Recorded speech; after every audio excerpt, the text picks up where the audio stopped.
sponsored by the Securities and Exchange Commission of Nigeria.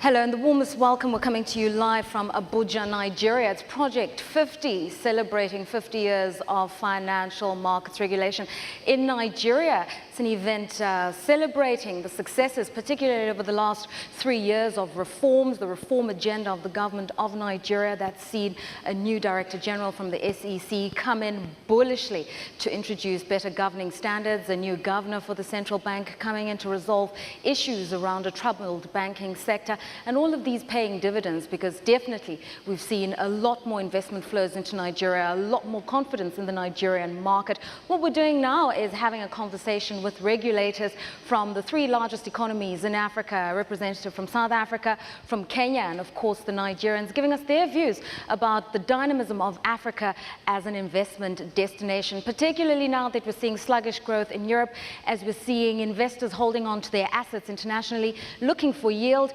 The suggestion is bring it to Africa. The economies are growing and the markets are ready to receive that financing. But of course there are issues. There have been issues of governance we know of very well in Nigeria. There are also issues of liquidity. We know of a lot of markets depending heavily on foreign investors and capital inflows from abroad.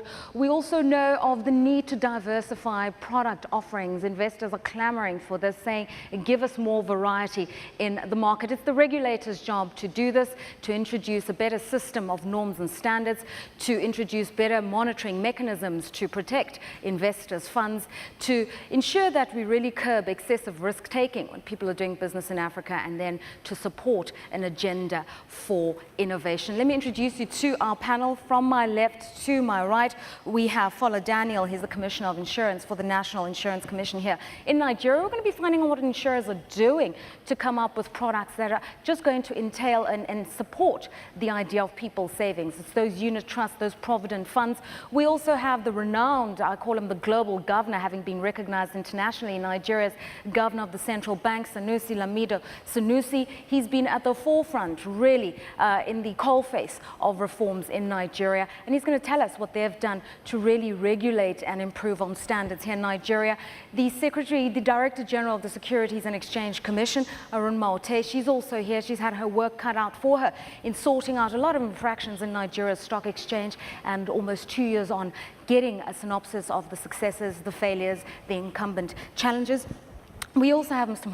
Ahmad. He is the Director General of the National Pension Commission of Nigeria.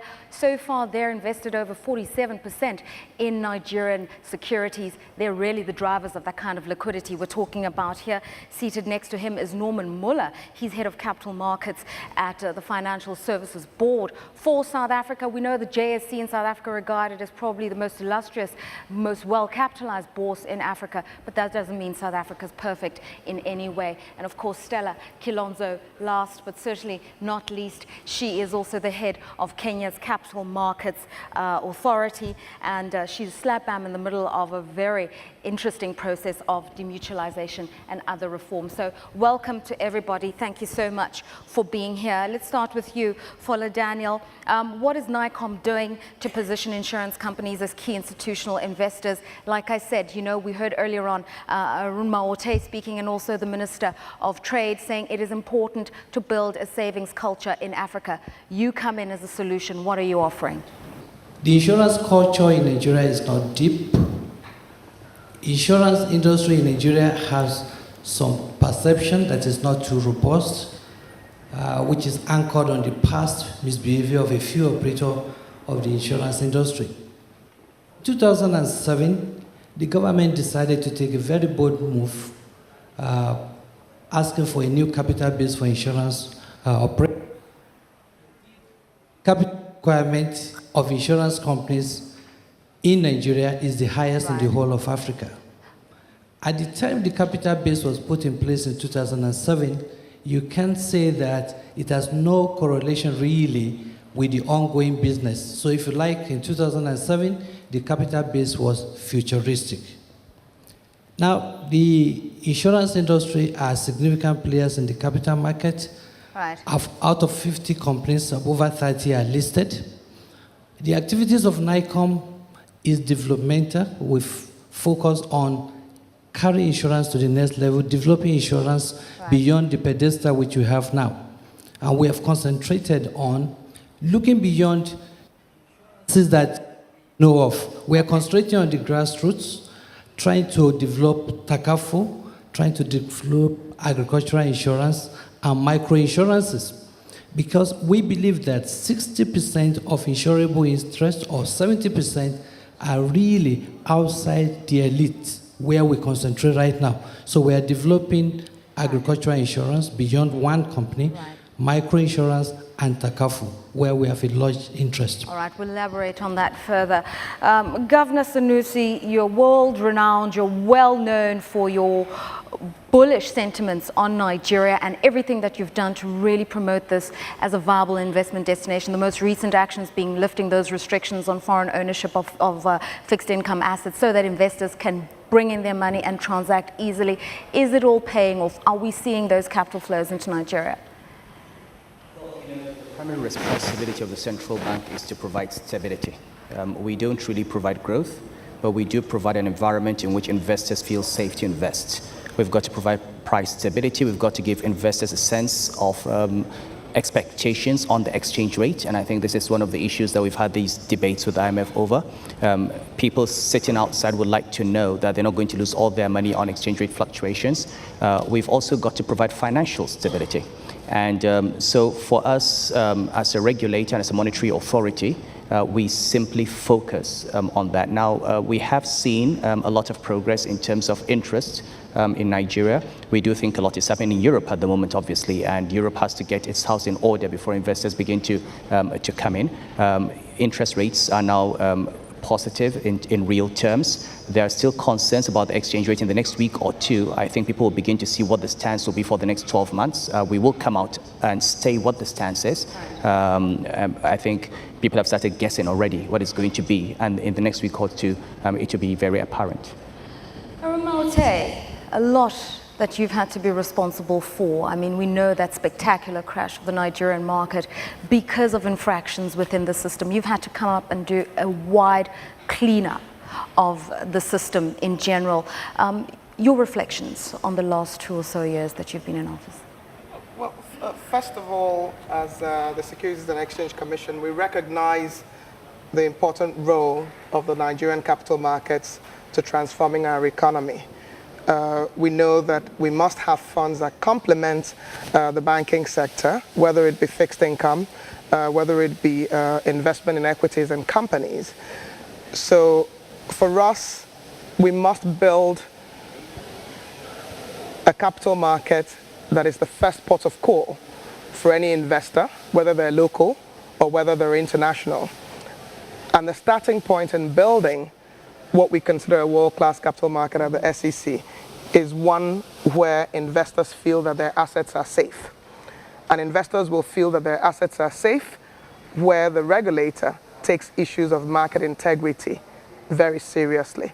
And market integrity for us means that we will have zero tolerance for anything that is improper, and we will make sure that our market does not accept any infractions, and that we will have sanctions and penalize those who commit infractions. So the first 2 years of me joining the SEC has been really focused on issues on addressing issues of market integrity. In addition, we've issued a revised code of corporate governance because we do believe that issues of corporate governance are extremely critical to integrity. We've worked with the Financial Reporting Council, the Central Bank, and other stakeholders to work with publicly listed companies in terms of migrating to international financial reporting standards. So in terms of market integrity, there are a number of things that we have done. And of course, where necessary, we have enhanced our enforcement machineries. We have taken people to the Investment and Securities Tribunal. We have today a partnership with the police and the Attorney General's office such that civil and criminal issues go hand in hand. And that certainly shows a very clear signal that we will not accept anything that is improper. In a word, an investor who's sitting in this audience, an investor who's watching CNBC right now just wants to know, in a word, Is it safe to invest in the Nigerian Stock Exchange? Absolutely. Ms. Ahmed, your turn. Pension funds, very important drivers of liquidity in any market, and also just connecting the individual to equities or bonds. What are you doing as the Pensions Commission to ensure that we just see a lot more investment coming through? Being a mandatory scheme, we are very conservative in investment regulation. We are very strict because the investment risk is on the employee. And to that extent, we must make sure as regulatory agency that indeed safety is paramount. In December last year, what we did was to revise the investment regulation. The challenge had been that we've been accumulating funds and there are no investment outlets. And what we did jointly with most members of this panel and other Nigerians was to review the regulation. And we had an extensive review. As said today, pension funds can be invested in infrastructure, whether it's infrastructure bond or infrastructure fund. Private equity, for the first time, we are allowing about 5% for private equity. And of course, including supranational agencies like IFC and the rest, they can raise bond. In fact, the limit is about 20%. Right. Largely, we're trying to do that to provide access to finance and also to encourage foreign investors to come in so that at least there are local institutional investors that can invest and also provide that guarantee that indeed there is confidence and there are funds that will actually be available. Thank you. A view from Kenya. You've been very busy. We know that you're full steam ahead with demutualization of the NSC. You've been involved, for instance, in just simple things like companies that are not reporting financially on time, just suspending them. So you've been very, very strict and stringent. I believe the issue of systemic risk is very important. We have really, as a regulator, taken a wider mandate of not just regulating, but also developing the market. A lot in regards to demutualization was really a policy incentive by the government to increase corporate governance as well as increase the competitiveness of the country, not just the stock exchange, by obviously looking at how the systems were, as well as looking at how the governance is done. So from a governance perspective, we looked at the entire industry, not just the exchange. We looked at the intermediaries all across the scope, from fund managers to all the way to even listed companies currently, and that's very key. Internally, we have built, strength in terms of what is the capacity of the regulator. So moving towards risk-based supervision, I think other than South Africa, which is really at the heart of risk-based supervision, we have employed a phased approach, and that has been also very successful. We have profiled a lot of the companies, and why we believe in that is because you get data also from the company. So the companies that we regulate are also proactively managing their risks and sharing that data with us, and we are now expending our resources on the areas of high risk. And just as a follow-up question, in the middle of this global turmoil, there is a sense that we should be getting a lot more cooperation between the various regulators in Africa. Is a lot being done in that regard? Yes, I would like to comment. Since the global crisis, we actually signed a memorandum of understanding amongst the domestic regulators in Kenya, that is the central bank, the pensions regulator, as well as our own insurance regulator and the capital markets. And recently, we have just invited the cooperatives regulator, because you know the cooperatives industry in Kenya is quite large. We've invited them on this table, and what happens are we actually share information on risks. We also share information on supervision, because we have a lot of companies now that are getting into conglomerates. We have bank assurance. We have others that are also doing capital markets. So really coordinating because of avoiding regulatory fatigue, which has been a big issue with some of the companies that we license. And so that is very critical for us. Also, what we agreed at that level was that we have to ensure there is no regulatory arbitrage, which is what happened again during the global crisis. There were products that may not have been regulated, and you were assuming another regulator was looking at it. Now we are saying we are all proactive. We are sharing that information, and within that memorandum, we've also set up a financial stability committee that is actually looking at data on a using global standard methods of data collection, and that information is being shared with us. We're also building capacity of all the regulators within, and that's pretty successful. On this tack of building capacity, Arunma Oteh, let me ask you this. A lot of people get frustrated just transacting in Africa in general, saying the infrastructure almost works against investors coming through. If stock exchanges could be open for longer, for instance, if we could sort out the time it takes to transact and clear, if we could just repatriate capital and not have very stringent foreign exchange controls, it would just make it that much more functional. What are you doing infrastructure-wise, technologically-wise, to make it a little bit better? First, the Nigerian Stock Exchange has embarked on a revamp of their technology. The technology already works well, but I believe the new leadership is positioning the exchange for the greater role that we expect it to play.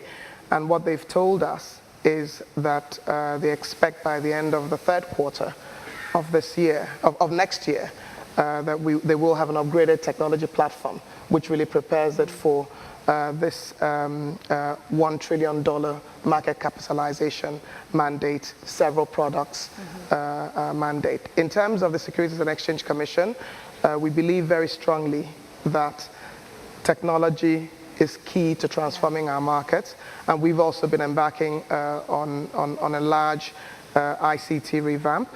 We right now are not able to have returns made to us electronically.